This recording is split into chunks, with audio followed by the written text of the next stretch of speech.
যখনই আয়াতে কারিমা শুনবেন বড় সতর্ক সজাগ সাবধান হয়ে মাহফিলে বলেন, নিজের বাসা বাড়িতে, মসজিদে, জুমার দিনে সব বাদ দিয়ে ওই আয়াতে কারিমা শেষ হওয়ার আগে অপেক্ষায় থাকবেন। বক্তা হোক, আলেম হোক, যিনি আয়াতে কারিমা পড়তেছেন, তাসলিমা শব্দটা বের হওয়ার সাথে সাথে আপনার জবান থেকে নবীর দুরূদ সালাম বের হবে। আপনি এমন একটা আমল করলেন, আপনার আমলে প্রমাণ দিলেন, আল্লাহ তুমি যাদেরকে জান্নাতি ইমানদার বলে ডাক দিয়েছো, আমি গুনাহগার, সেই ডাকে সাড়া দিলাম। বলেন না সুবহানাল্লাহ। এই আমলটা করার জন্য ডাক দিয়েছেন কে? সবাই জবান খুলে বলেন কে? কোন একজন আলেম, কোন একজন বক্তা আয়াতে কারিমা এটা তেলাওয়াত করেন। ওই আয়াতে কারিমায় আল্লাহ পাক রব্বুল আলামিন তার হাবিব রাহমাতুল লিল আলামিনের দুরূদ সালাম পড়ার হুকুম নাজিল করে তার এমন বান্দাদেরকে ডাক দিলেন যেই বান্দাদের জন্য রব্বুল আলামিন ওয়াদা করেছেন কবর, হাসর, নাসরে তোর জন্য জান্নাতের নিয়ামত। বলেন সুবহানাল্লাহ। এই ডাকে সাড়া দিবে যারা আল্লাহ পাকের ওয়াদায়, তারাই জান্নাতি হবে। এই ডাকে সাড়া দিবে না জানার পরে, বোঝার পরে ভালো লাগে না, দুরূদ শরীফ পড়তে চায় না, বুঝে আসতে হবে যে জাহিরি মুসলমান সবকিছু থাকলেও ভিতরে ঈমানটা নাই। ঈমান থাকলে আমার নবীর দুরূদ সালাম যতই পড়বে, যত শুনবে, ততই ভালো লাগতেই হবে, অন্য কোনো রাস্তা নাই। কথা বলেন ঠিক না বেঠিক? তো মুহাব্বতের আওয়াজে পড়েন আল্লাহুম্মা সাল্লি আলা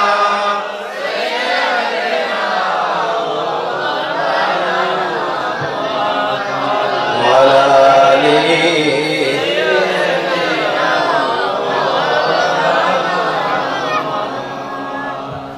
আচ্ছা, আমাকে তো আপনারা দাওয়াত দিয়েছেন, বিদায় আসছি। তো আমি আপনাদের কাছে জানতে চাই, মাঝখানে ঘড়ির টাইম দেখলাম রাত 10:30 অতিক্রম হয়েছে। আপনাদের ওয়াজ শোনার মতো ধৈর্য এবং ইচ্ছা দুইটাই আছে নাকি নাই? সবাই ওয়াজ শুনতে চান? ওয়াজ কিন্তু এত ফয়দ হইতো না। আপনাদের ইচ্ছা, আপনাদের টাইম টুকুন কতটুকুন, যে একটা মাহফিলে আসবেন, বসবেন, আপনাদের একটা আইডিয়া আছে রাত 11টায় শেষ হবে বা 12টায় শেষ হবে। হ্যাঁ, কেউ পুরো রাত, কেউ 2টা, কেউ 12টা। আর একটু সময় দিলে আরো সামনে চলে আসে। তা আমি এত কম ওয়াজ করতে পারি না, বাজি 12টা বন্ধ থাকো কমপক্ষে, আল্লাহর রাস্তা। 12টা বন্ধ পারবেন নি? 12টা পড়েন ইনশাআল্লাহ। ফেরেশতারা একটু সাক্ষী থাকুক, ভালো আমলে নিয়ত করে ফেরেশতাদের সাক্ষী রেখে আল্লাহর দেওয়া একটু ডান হাত তুলে নাও, জীবনটা দেখান তো, রাজি আছি তো ইনশাআল্লাহ। আল্লাহ তুমি কবুল করো, আল্লাহ। কারো যদি জরুরত থাকে, অনেকে বলে হুজুর অনেক সময় বসে আছে, একটু ইস্তেনজা করার দরকার হয়। ডায়াবেটিসের রোগী থাকলেও, অনেক বেশি ডায়াবেটিসের রোগী যারা ইনসুলিন নেয়, তারাও বলেছেন যে হুজুর অন্য সময় ঘন্টায় ঘন্টায় বাথরুমে যাওয়া লাগে। জীবনে অনেক দেখেছি নবীর মহব্বত নিয়ে কোনো মজলিসে বসলে এই মজলিস 1 ঘন্টা, 2 ঘন্টা, 3 ঘন্টা, 4 ঘন্টা যতক্ষণ থাকে, একবারও বাথরুমে যাওয়া লাগে না। এমনও বলছে হুজুর মজলিস, মিলাদ, মাহফিল, দোয়া শেষ করে বাসায় গেছে, এরপরে জোর করে বাথরুমে যে জোর করা লাগে, তারপরে একটু। অথচ ঘরের ভিতরে থাকলে ঘন্টায় ঘন্টায় যায়। আসলে দয়া করেন কে? এটা হাতে হাতে প্রমাণ পাওয়া যায়। তবে কারো কারো আবার অভ্যাস আছে এটা টাকার, এর কথা মনে উঠলে তখন আর পারে না। একটু আজকে কিছুক্ষণের জন্য হলে কেন থামাতাম, কেন থামাতাম। কখন কার কাছে দুনিয়ার বিদায় ঘন্টা বেজে যাবে কেউ তো আমরা জানি না। গত 2 দিন আগে ব্রাহ্মণবাড়িয়া মাহফিলে যাচ্ছিলাম। ব্রাহ্মণবাড়িয়া শহর থেকে আবার ঢাকা থেকে এসে শহরের দিকে ঢুকে বাইপাস দিয়ে আবার বের হয়ে কুমিল্লার দিকে যাচ্ছি। একটু সামনে গিয়ে দেখলাম আমাদের ঠিক সামনে সামনে একটা পুলিশের গাড়ি এসে দাঁড়াইলো। সেখানে কয়েকটা মোটরসাইকেল, বোঝা গেছে একটা গ্যাঞ্জাম হয়েছে, কি মারামারি, হানাহানি না কি। কাছাকাছি আসলাম, আমাদের এক ছাত্র ছিল, প্রথম সে দেখেছে, বলে হুজুর লাশ দেখা যাইতেছে। আমার ড্রাইভার দেখলো, আমার সাথে আরেকজন আলেম ছিলেন, দেখলাম এবং বুঝলাম সে এই একটু আগে সে অ্যাক্সিডেন্টে মারা গেছে, হয়তো সে মোটরসাইকেল চালাইতো, একটা নওজোয়ান তরতাজা। আমার ছাত্র এটা বললো, হুজুর যতটুকুন দেখছি তার মুখের বাম পাশ থেতলে গিয়েছে, রক্তের ওলান হয়ে গেছে।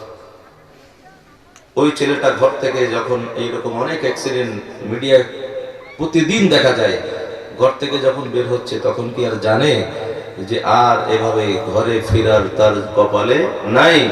আসবে, ঘরে আসলেও ঘরের সামনে নিজের রুমেও ঢুকতে পারবে না, কফিন হয়ে লাশ হয়ে ঘরে আসবে, সেটা সে জানতো না।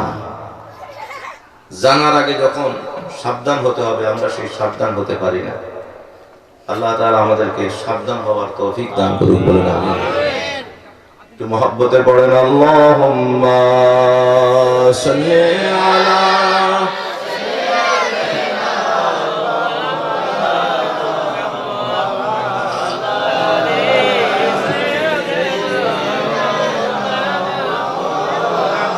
يا رحمة للعالمين أنت شفيع المذنبين أكرم لنا يوم الحزين فضلا وجودا والكرم اللهم صل على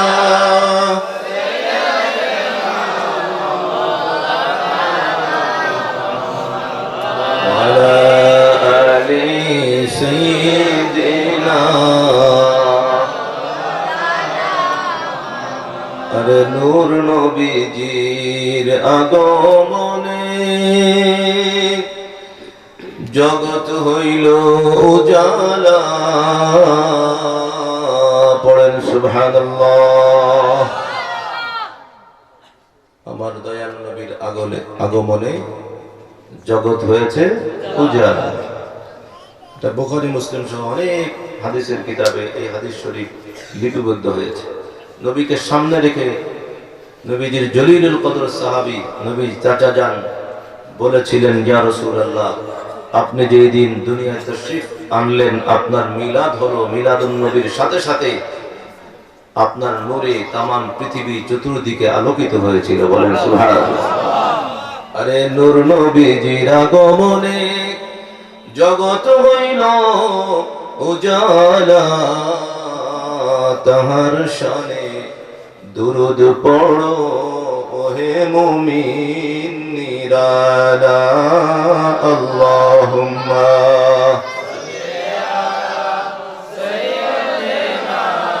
মাওলানা মুহাম্মদ ওয়া আলা আলি সাইয়্যিদিনা। আল্লাহ তুমি রহম করো, নসিব করো মদিনা, বলেন না একটু আল্লাহুম্মা আমিন। আল্লাহ পাকের কাছে প্রার্থনার সুরে সুরে সুরে বললাম, আল্লাহ তুমি আমাদেরকে মদিনায় মুনাওয়ারায় যাওয়ার মতো আমাদের কপালটা বড় করে দাও। কি কারণে? ব্যবসায় টাকা ইনকাম করার জন্য, লেখাপড়া করার জন্য, ডাক্তার দেখানোর জন্য? আশিক রাসূল তামাম জিন্দেগি আল্লাহ পাকের কাছে আরজি জানায় রাখছে। এই আরজি চলতেছে চলতেছে, আল্লাহ জীবনে একবার হলো সোনার মদিনায় যেতে চাই। যে রাসূল সাল্লাল্লাহু আলাইহি ওয়াসাল্লামের সদকায় এটা সোনার মদিনা হয়েছে, ওই রাসূলের জিয়ারতের জন্যই শুধু যেতে চাই। কথা বলেন ঠিক কিনা? মদিনা শরীফে অন্য সব নিয়তে যাওয়া যায়।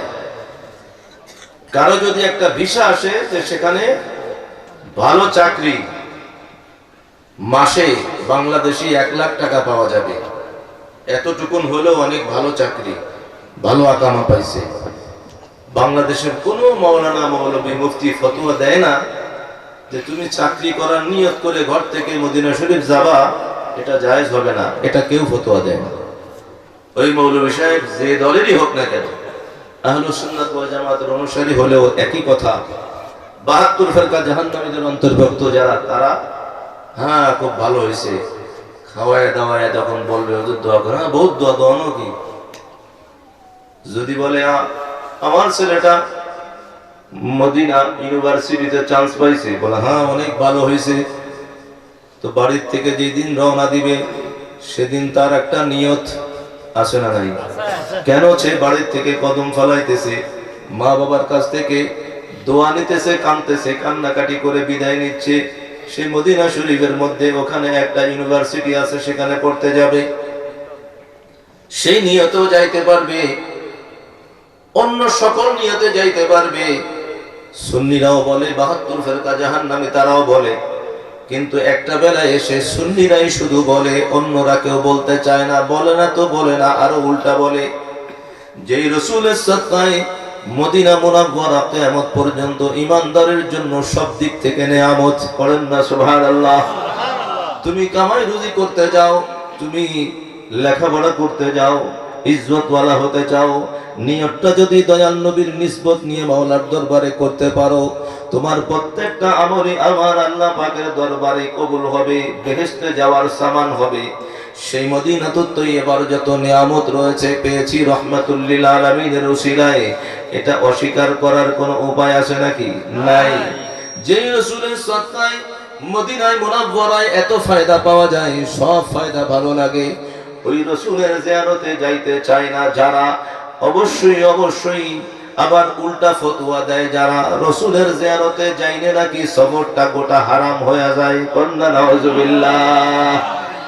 এমন কথা যারা বলবে, কেউ যদি না বলে আলহামদুলিল্লাহ, খুব ভালো কথা, কিন্তু কেউ যখন ফতোয়া দিবে মদিনা শরীফ যাইতে পারবা না, দরকার নাই, যদি যাও তাহলে খবরদার রাসূলের জিয়ারতে যাবা না, রাসূলের জিয়ারতের উদ্দেশ্যে যাইলে তোমার সফরটা হারাম হয়ে যাবে।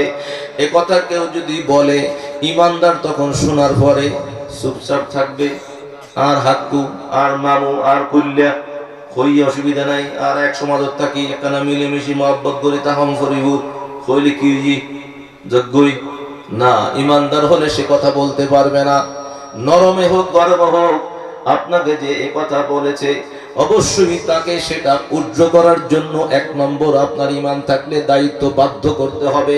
সেটা যদি না পারেন, দুই নম্বরে আপনি ঈমানদার তার পরিচয় দিতে চাইলে আপনাকে সেটার মুখে প্রতিবাদ করতে হবে। এটাও যদি না পারেন, আপনার সেই ক্ষমতা নাই, সুযোগ নাই, তাহলে মনে প্রাণে ওই ব্যক্তিকে এবং তার কথাকে ঘৃণা করতে হবে। এটা একেবারেই সর্বনিম্ন দুর্বল ঈমানের দাবি।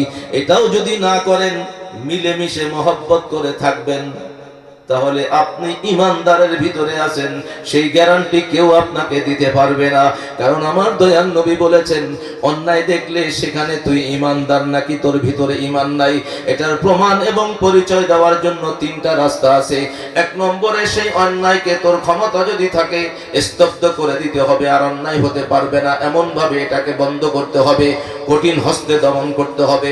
এটা যদি তোর না থাকে, সেই ক্ষমতা না থাকে, তোর পাওয়ার, যদি সেটা না পারিস, দুই নম্বরে তার প্রতিবাদ করতেই হবে। এটাও যদি না করতে পারিস, তাহলে মনে প্রাণে সেটাকে ঘৃণা করতে হবে, যে অন্যায়কারী তাকেও ঘৃণা করতে হবে। এটা হচ্ছে একেবারে দুর্বল ঈমান, এর পরে আর নাই। তো ঈমানদার মুসলমানে কেরাম কত অন্যায় দেখলেন, কত অন্যায়ের প্রতিবাদ করলেন। রাহমাতুল লিল আলামিনের জিয়ারতের উদ্দেশ্যে মদিনায় মুনাওয়ারায় সফর করা নাজায়েজ যখন বলে, হারাম যখন বলে, ঈমানদার যে দয়াল নবীর সুপারিশ নিয়ে জান্নাতে যাইতে চায়, ওই ঈমানদার তখন প্রতিবাদ না করে কোনোদিন থাকতে পারবে না। এটা তার ঈমানের দাবি। কথা বলেন ঠিক না বেঠিক? আমরা তো সেই ফতোয়া মানি না, সেই ফতোয়া দ্বারা যায় তাদেরকে আমরা ঈমানি দাওয়াত দেই, আহ্বান করি, বেঈমান হয়ে কবরে যাইও না। ঈমান নিয়ে যদি কবরে যাইতে চাও, অবশ্যই বলতে হবে মদিনায় মুনাওয়ারায় যাইতে হলে সব নিয়তেই যাইতে পারো, তবে ঈমানদার হলে এক নম্বর নিয়ত থাকতে হবে, আমি রাসূলের জিয়ারতের উদ্দেশ্যে মদিনায় তৈয়বায় সফর করা শুরু করলাম। বলেন সুবহানাল্লাহ। কথা ঠিক আছে না নাই? বুঝে বুঝে ঠিক বলেন, সব জায়গায় ঠিক বলবেন না। এটা ঈমানের দাবি। কারণ আল্লাহ তাআলা বলে দিয়েছেন, হাবিব শুধু ঈমানদার নয়, পৃথিবীর প্রত্যন্ত অঞ্চল থেকে কিয়ামত পর্যন্ত আমার ওই বান্দাগুলো, যাদেরকে আমি আল্লাহ তাআলা দয়া মেহেরবানি করে বড় কপালের মালিক বানাইছি, গুনাহ করতে করতে করতে করতে নিজেকে জাহান্নামের যোগ্য বানাইছে। কিন্তু আমি আল্লাহ তাআলার মাস্টার প্ল্যান আছে, ওদেরকে আমি এমন ভাবে ক্ষমা করব, একটা গুনাহও থাকবে না। আল্লাহ তাআলা কারা? হাবিব যারা আপনার জিয়ারতের উদ্দেশ্যে মদিনায় তৈয়বায় আপনার সামনে এসে হাজির হয়ে এখানেই তওবা করে আমাকে ডাকবে, আর আপনি যদি ওদের জন্য একটু আমি আল্লাহকে বলেন যে আল্লাহ এটা তো আমার উম্মত, তো আমি আল্লাহর ওয়াদা 100% গ্যারান্টি, যত বড় গুনাহগার হোক আমি আল্লাহ তাআলা ওর তওবা কবুল করে পরিপূর্ণ ক্ষমা করে দেব। বলেন না সুবহানাল্লাহ। তো আল্লাহ তাআলা কোরআনে কারীমে জানিয়ে দিলেন, সুনিশ্চিত নাজাতের ফয়সালা করে দিলেন, মাগফিরাতের ঘোষণা দিলেন। ওই আল্লাহ পাকের প্রিয় বান্দা যার ভিতরে ঈমান আছে, যেই ঈমানদার ঈমান থাকা সত্ত্বেও নফস শয়তানের ধোঁকায়, ইনসান শয়তানের পাল্লায়, ইবলিস শয়তানের ওয়াসওয়াসায় গুনাহ করতে করতে নিজেকে বরবাদ করে ফেলেছে, রব্বুল আলামিন বলেছেন সুনিশ্চিত ক্ষমা চাস, তাহলে যা, ক্ষমা এখানে ওখানে নয়, আমার রসুলের দরবারে চলে যা, আমার রসুলের জিয়ারতের উদ্দেশ্যে সেখানে হাজির হ, এরপরে আমার হাবিবের দরবারে গিয়ে আমি মাওলার দরবারে বিনয়ী হয়ে তওবা কর। তৃতীয় চূড়ান্ত শর্ত হচ্ছে যে তুই ওখানে আমার রসুলের জিয়ারতের উদ্দেশ্যে মদিনা শরীফায় যাবি, 2 নম্বরে আমার কাছে তওবা করবি, ক্ষমা চাবি, 3 নম্বর আমার রসুল যদি তোর পক্ষে সুপারিশ করে, তো আল্লাহ তাআলা 100% গ্যারান্টি দিয়েছেন এই সুপারিশ কবুল হবে, তুইও বেকসুর খালাস হয়ে যাবি। বলেন না সুবহানাল্লাহ। তো রসুলের জিয়ারতের উদ্দেশ্যে যাওয়া কথা আল্লাহ তাআলা বললেন কোরআনে কারীম যতদিন থাকবে রসুলের জিয়ারতকারীও ততদিন থাকবে। ঠিক না বেঠিক? আল্লাহ তাআলা যেন আল্লাহ পাকের সেই হুকুম অনুযায়ী আমাদেরকে রসুলের জিয়ারতকারী হিসেবে মদিনায় তৈয়বায় একবার নয় বারংবার যাওয়ার তৌফিক দান করেন। বলেন না একটু আমিন। আল্লাহ তুমি দয়া করো, নসিব করো মদিনা, মোদের নূর নবীজিকে না দেখাইয়া কবর দেশে নিও না। আল্লাহুম্মা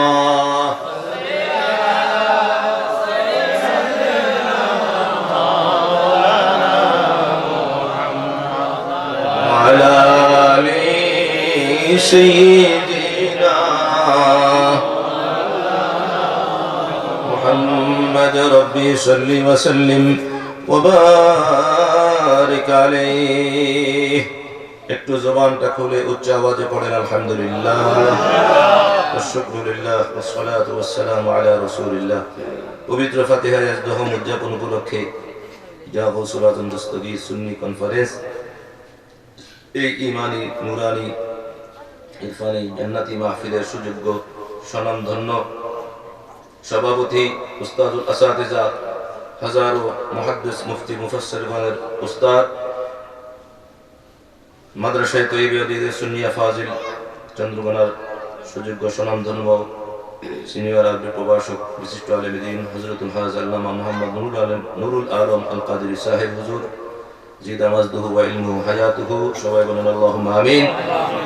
এমনিভাবে আজকের মাহফিলে আমন্ত্রিত অন্যান্য সকল মেহমানবৃন্দ, উদ্বোধক, প্রধান বক্তা, বিশেষ আলোচক সহ মঞ্চে উপস্থিত রয়েছেন অনেক সুন্নি উলামায়ে কেরাম, আরাকিনে কাউসিয়া কমিটি, এবং আমার সামনে উপস্থিত রয়েছেন আমার বাবার বয়স তুল্য অনেক মুরব্বী বাবারা, নওজওয়ানেরা, আমার সন্তান তুল্য আশিক রসুল সুন্নিরা, পর্দানসীন মা বোনেরা, এবং ঘরে বসে আরো যারা আমাদের কথাগুলো শুনছেন, প্রত্যেকটা মুমিন মুসলমানের কাছে আবারও আন্তরিক সশ্রদ্ধ সালাম জানাচ্ছি রব তাআলার দরবারে, সেই নিয়তে রব্বুল আলামিন যেন রাহমাতুল লিল আলামিনের সদকায় আমাদের এই সালামের আদান প্রদান জান্নাতি আমল হিসাবে কবুল করে বাকি জীবন আমরা যেন এই সালামের আদান প্রদান সারা জীবন করতে পারি তৌফিক দান করেন, সেই নিয়ত সেই ইরাদা নিয়ে সালাম জানাচ্ছি, মহব্বতে জবাব চাই। আসসালামু আলাইকুম ওয়া রাহমাতুল্লাহ। আমাকে যে সাবজেক্ট দেওয়া হয়েছে এই সাবজেক্টের মধ্যে ওয়াজ করতে বললে এখানে অনেকে আছে, স্টেজে নাই, সামনে যারা আছে এরা অনেক ওয়াজ করতে পারে। আমি শুরুতেই বলেছিলাম যে আমাদের কথায় কাজে মিল পাওয়া যায় না। আমরা জানি না সে কথা নয়, মা বাবা আমাদের জন্য আল্লাহ পাকের পক্ষ থেকে এমন নিয়ামত যে দুনিয়ায় আসার জন্য, দুনিয়া দেখার জন্য আল্লাহ তাআলা এই নিয়ামত আমাদের জন্য চূড়ান্ত ফয়সালা করে রেখেছেন। বিধায় দুনিয়া দেখার জন্য আমাদের জন্য, সবার জন্য মা বাবা উসিলা। কথা বলেন ঠিক কিনা? মা বাবার হক নিয়ে আহলুস সুন্নাত ওয়াল জামাতের ব্যানারে, গাউসিয়া কমিটির ব্যানারে, আশিক রাসূলদের ব্যানারেও বাংলাদেশে এরকম হাজার হাজার মাহফিল হয়, এই সাবজেক্ট দেওয়া হয়। ঠিক ৭২ ফেরকার অন্তর্ভুক্ত যারা আহলুস সুন্নাত ওয়াল জামাতের বিরোধিতায় যারা, তারাও এই একই সাবজেক্ট নিয়ে ওয়াজ নসিহত করে নাকি করে না? অনেক সময় তো সুন্নিরা পর্যন্ত বলেন মারমা আর হুজুর তুমি তারা যে সুন্দর করে হই খাইতে খাইতে চোখের পানি পারে শেষ, চোখের পানি শেষ বুঝছি ফরদ্দিন উত্তন আবার আমল নাই কিন্তু।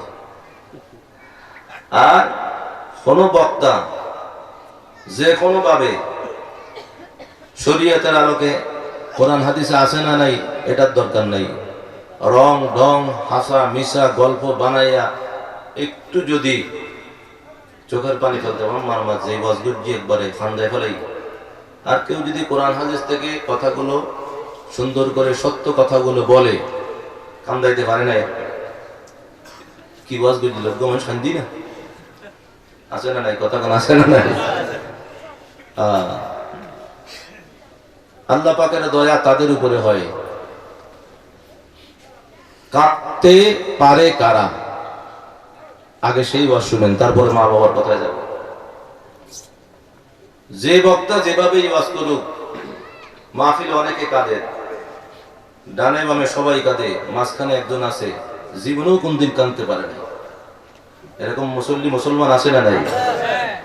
কত মুসলমান আছে মসজিদে মাহফিলে না, মসজিদে ইমাম সাহেব হুজুর রব্বির হামহুমা কইলেই কান্দে দেয়, বড়রায় পানি পড়ে। এরকমও মাঝে মধ্যে আছে না নাই? আপনার চোখে পানি আছে, আমার চোখে পানি আসে না। এমন অনেক বক্তা আমি গুনাহগার নিজে দেখেছি, আপনারাও দেখেন, ইউটিউব খুলেন, বক্তা কান্নার মতো ঢং করে অনেক দোয়া করতেছে, বলতেছে, অন্যান্য মুসল্লিরা কাঁদতেছে তার দোয়া শুনে, কিন্তু বক্তার চোখে একটু পানি নাই, এক ফোঁটা পানি নাই। এটা আপনি ইউটিউবে খুললে অনেক বক্তা দেখবেন, হয়তো জীবনে দেখেছেন।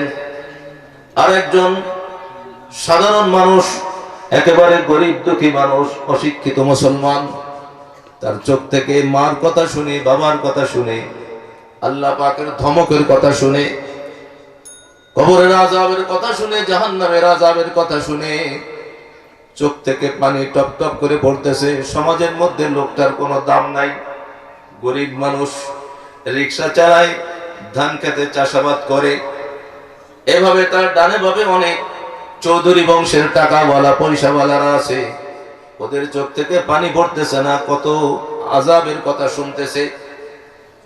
ইমাম সাহেব, মৌলানা সাহেব, বক্তা সাহেব নিজে বলতেছে ভয়ের কথা, তার কথা শুনে শ্রোতা কাঁদতেছে, ইমাম সাহেবের চোখে পানি নাই। তো তফাৎটা কোথায়?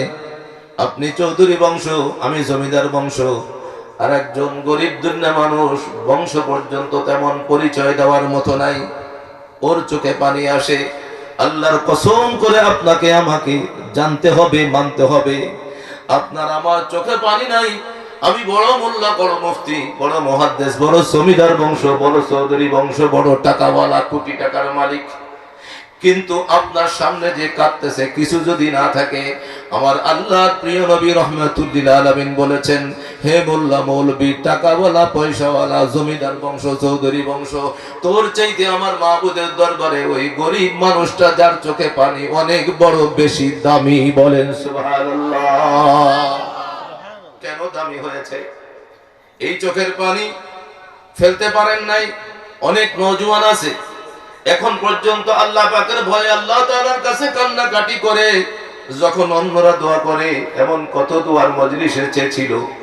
এইরকম এই মাহফিলটাই অনেক বছর ধরে হচ্ছে, এখানে শ্রোতা অনেকে এসেছেন এই একই বছরে, এই সিজনেও, করোনার মধ্যেও একটা দুইটা নয়, 10টা 20টা মাহফিলে গেছেন, আখিরি মোনাজাতেও ছিলেন।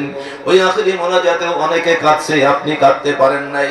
এভাবে জীবন চলে গিয়েছে, চোখ থেকে একটু পানি বের করতে পারেন না, বের হয় না, বক্তারও বের হয় না। এখন চোখের পানিটা কি, কেন বের হবে, এটার যোগ্যতা কে অর্জন করতে পারলো? আল্লাহ নবী রাহমাতুল লিল আলামিনের নূরের জবানের হাদিস শরীফটা মনে পড়লো, আগে জানাই দেই। আরে মা বাবার হকের কথা জানতে চেয়েছো, আল্লাহ পাকের দয়া, আমি গুনাহগারের উপরে যতটুকু হবে কোরআন হাদিস থেকে আলোচনা করব। আল্লাহ তাআলা যেন আমাকে শরীয়তের আলোকে আপনাদের সামনে ওই আলোচনা পেশ করার মতো তৌফিক দেন, যে আলোচনা আমাদের সবার জন্য এমন বেশি জানার দরকার। আমাদের ঈমানটাও ঠিক হবে, আকীদাও ঠিক হবে, আমলি জিন্দেগিও ঠিক হবে। এমন আমলটা আল্লাহ তাআলা আমাদের করার জন্য তৌফিক দেন। আমি গুনাহগারকে সে মতে আলোচনা করার তৌফিক দান করেন রাহমাতুল লিল আলামিনের উসিলায়। কন্যা একটু আমিন করেন। বাস, আমার কিছু না থাকলে পাওয়ার আসবে আপনাদের আমিনের বলে ইনশাআল্লাহ আজ্জা ওয়া জাল্লা। তো চোখের পানিটা কি, কত বড় দামি। আল্লাহর নবী রাহমাতুল লিল আলামিনের চোখের পানি পড়তেছে, সুবহানাল্লাহ পড়বেন না? হায় হায় হায় হায়। আমি ব্রাহ্মণবাড়ি এক মাহফিলে, আমার অনেক ছাত্ররা ছিল বিধায় আলেম, ওরা ওই এলাকার অনেক মসজিদের ইমাম খতিব। আমাদের অন্তরটা ভরে যায়, আল্লাহর দরবারে শুকরিয়া আদায় করি। আমার হুজুর কিবলা ওলাদ রাসূলের সাদকায় আমি অনেক সময় অনেক মাহফিলে বলেছি যে সুন্নিয়াতের খেদমত এই বাংলার জমিনে যত পীরানে তরিকতের দরবার থেকে হয়েছে আলহামদুলিল্লাহ সবাই মাথার উপরে, কিন্তু সাইন সাহেব শ্রীকুটের খেদমত আল্লাহ তাআলা কবুল করেছেন। আপনি হিংসা করে কি করবেন? আপনি চট্টগ্রাম থেকে বের হয়ে যান, দেখেন বাংলাদেশের প্রত্যন্ত অঞ্চলে যেই জায়গায় জুমার দিনে সুন্দর মিলাদ কিয়াম হচ্ছে, মেরাজুন নবী সাল্লাল্লাহু আলাইহি ওয়াসাল্লামের মাহফিল হচ্ছে, শুহাদায়ে কারবালার শানে আলোচনা হচ্ছে, সেখানে যারা ইমামতি করে, আলেমরা আলোচনা করে, তালাশ করে যে দেখবেন হয় জামিয়ার ছাত্র, না হলে কাদেরিয়ার ছাত্র। পড়েন না সুবহানাল্লাহ। এই কয়েকদিন আগে ব্রাহ্মণবাড়িয়ে গেলাম, স্টেজের মধ্যে বেশিরভাগ আমার ছাত্ররা আলেম। আমি সর্বপ্রথম তাদেরকে অ্যাড্রেস করে বলেছি, বাবারা তোমরা আগে চোখে কিভাবে পানি আসবে এটা শিখো এবং খুলুসিয়ত অন্তরে রাখো। জীবনে কাঁদতে পারো নাই, শুধু মানুষকে কাঁদাইছো, আল্লাহর কাছে তওবা করো। আল্লাহ আমি কেন কাঁদতে পারলাম না, আমার কপালটা কেন এত ছোট হয়ে গেল, আল্লাহ তুমি ওদের মতো আমাকে বড় কপালের মালিক বানাও। আল্লাহ তার কাছে চাও, স্পেশাল চাও। কেন? শুনে যাও নওজোয়ান, রাহমাতুল লিল আলামিনের নূরের জবানের ঘোষণা, হে আমার উম্মত সাহাবীরা রে, তোদের মাধ্যমে আমি নবী আমার আল্লাহ পাক রব্বুল আলামিনের অনেক বড় পছন্দের একটা আমলের কথা জানাই দিতেছি। ইয়া রাসূলুল্লাহ, সেটা কি? নবী বললেন, আমার আল্লাহ তাআলা চাই বান্দা যেন তার কাছে একটু বিনয়ী হয়, তার কাছে যেন একটু তওবা করে ক্ষমা চায়। তোরা প্রত্যেকদিন তওবা কর। আল্লাহর হাবিবের নবুয়তি জবান খুললেন, ইয়া আইয়ুহান নাস তুবু ইলাল্লাহ ফাইন্নী আতুবু ফি কুল্লি ইয়াউমিন মিআতা মাররাহ আও কামা ক্বালা রাসূলুল্লাহ সাল্লাল্লাহু আলাইহি ওয়াসাল্লাম। হাদিসের অনুবাদটা শোনার আগে একটু পড়েন আলহামদুলিল্লাহ। অন্তত আল্লাহর হাবিবের নূরের জবানের একটা হাদিস শরীফ আজকে শুনলেন। আমি গুনাহগারও একটা হাদিস হলেও আপনাদের কাছে পৌঁছাই দিলাম। আমার আল্লাহ পাকের আসমানের ফেরেশতারা সাক্ষী থাকবে। আল্লাহর নবী বলেছেন, উম্মত রে, আমি নবীর কাছ থেকে তুই উম্মত হিসাবে তোর দায়িত্ব আছে, একটা হাদিস হলেও আরেকজনের কাছে পৌঁছায়া দে। কন্যা একটু সুবহানাল্লাহ। আল্লাহর নবীর কোনো গুনাহ আছে নাকি? নাই।